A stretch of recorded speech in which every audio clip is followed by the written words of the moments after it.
مصيبة أخرى من مصائب السوق العراقي الخاص بالخلطات، هذا كريم روز. وهاي لحظة تقييم، تعالوا نسولف. كريم روز أحدث المستحضرات للنمش والكلف وحب الشبع، صنع في لبنان في مختبرات شرف الدين الصناعية عالية. يا سلام، خلصنا من الباكستاني جانا اللبناني.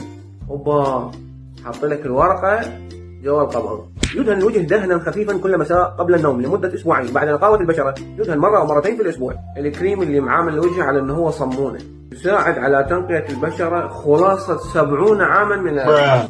هذا من يا بطل مستثمر 70 سنة من عمره حتى ينتج هذا. ملاحظات هامة: خلال الفترة الأولى من الاستعمال قد يظهر على البشرة قليل من الإحمرار ويرافقها شعور بحرارة جلدية، وذلك بين اليوم الثالث والسابع، مما لا يستدعي القلق، راح يروح.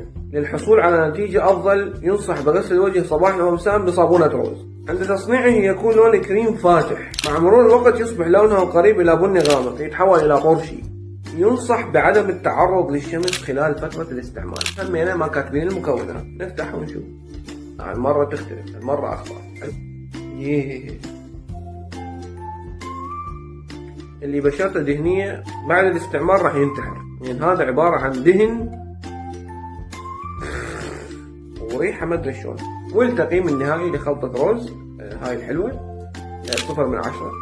أحد يستعملها إذا لقيتها بالشارع.